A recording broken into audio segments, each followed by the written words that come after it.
I believe that money loves clarity.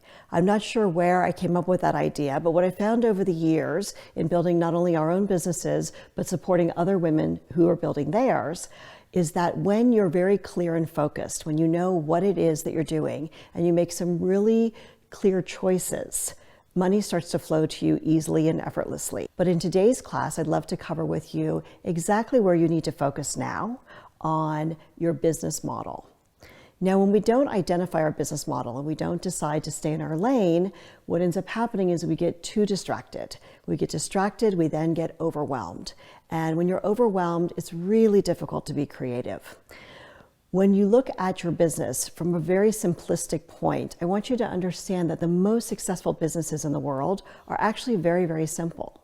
I want you to think about In-N-Out Burger. Whether or not you decide to eat there is your decision. And if you're not in the West Coast of the United States and you don't know, In-N-Out Burger is a restaurant chain that's hugely successful. There's always a line out the door and the lines running around the whole building in the cars.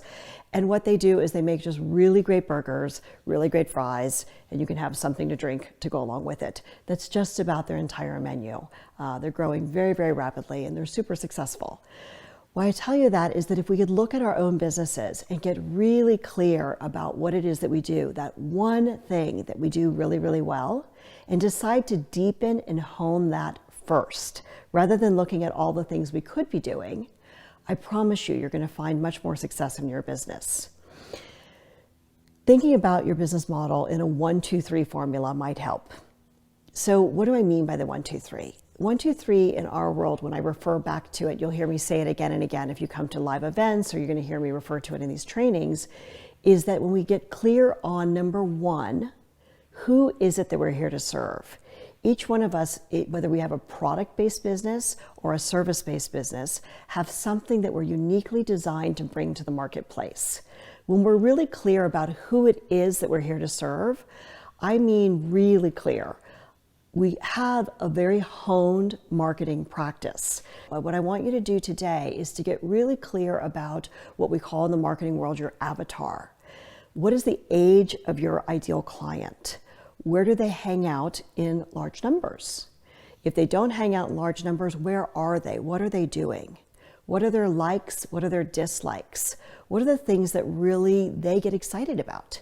Now, this is where it becomes a little tricky. Not what you get excited about for them, but what they get excited about. You know, a few years ago, Scott and I had a tasting room in Sedona called The Art of Wine. And when we first started, we were gung-ho and thought we really knew what we were going to bring to the marketplace. And we drove around the state and we knew we really wanted to focus on Arizona wines. So we visited all the wineries in the state. There was about 12 or 13 of them at the time, and found the best of the best, like the deepest, richest, most powerful wines that we could bring. And when we opened up, one of our distributors came to us and said, you know, you guys are really missing the boat. And we said, what do you mean?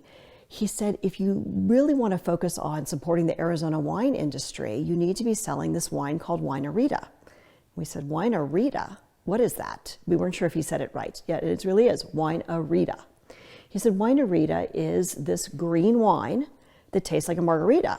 Well, I can tell you that both of us, as we're thinking we're somewhat connoisseurs at the time, now I know we're not, we were in shock. We're like, who would make a green wine that tastes like a margarita?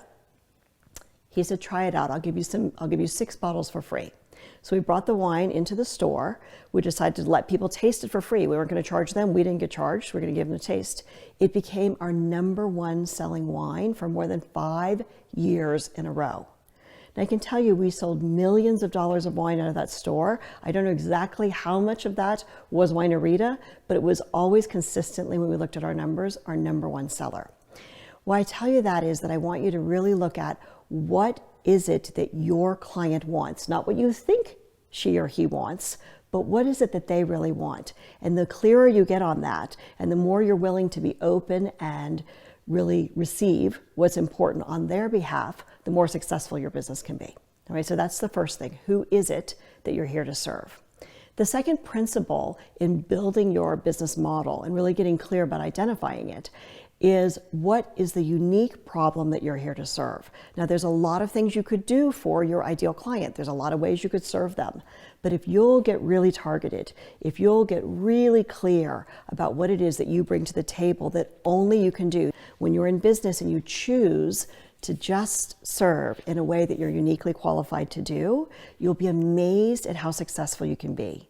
Now, what happens for a lot of us is that we get a little scared or we get a little distracted. We think that if we could help them in other ways, we should, or I can offer this service, or I can offer that service. My encouragement for you to really commit to that one thing that only you can do, or only your business can provide, that will really blow the socks off of your ideal client. That's where I want you to focus. So the first thing that I want you to focus on in your business model is who is it that you're here to serve? The second piece is what is it that you are uniquely qualified to do? What is the problem, the one problem that you solve? All business is related to solving a problem, whether it be a product or a service. It's the same in any industry, okay? The third piece in the business formula is how. How do you do it that other people don't? You know, we don't need more information in today's world. What we need is effective tools and education that help solve our problems. So if you can do it in a way that's highly effective and a little bit unique, a little bit different. You know, one of the things that we do when we have live events is we spend a lot of time as a team looking at how can we have that experience be unlike any other experience you've ever had. So a lot of us have been out in the world, we've been going to conferences, but we feel like in our company, we have a very special way of loving our guests that nobody else does. So think about that in your own business. Where can you give your client an experience that's different than they can get anywhere else? If you'll work in those three paradigms and really hone it and take some time, I think you'll be surprised at what you have to bring to the marketplace. And, you know, do your homework well. Don't just write down, hey, I serve women entrepreneurs who actually, you know, are on a mission to change the world by giving them tools. That's not what I want to hear. I want to hear, who is it that you really deeply love to work with? I deeply love to work with women entrepreneurs who are mature, they're smart, they know what they're here to do, they just don't always know how to do it. And where they struggle is that they might have a business model or a business that is working and provides a service, but they're not profitable. Sometimes they have great business revenue, but they just don't have enough at the end of the month, right? So together I partner with them and our team partners with them, and we provide outstanding experiences through our live events and through our training materials and through our consulting programs, where we can help you as that woman grow your business, create more impact, have more fun, and find more time in your day so that you can spend it with the people you love doing the things that really matter to you. So I want you to write that out. Now you're going to write not what I just spoke to you. You're going to write out in your own words, who is that you love to work with, that you really know you're here to serve? What are they struggling with? There's probably one little hook that's there that you know you're uniquely qualified to help them with. And then how are you going to uniquely help them? What's the experience you're bringing to the marketplace?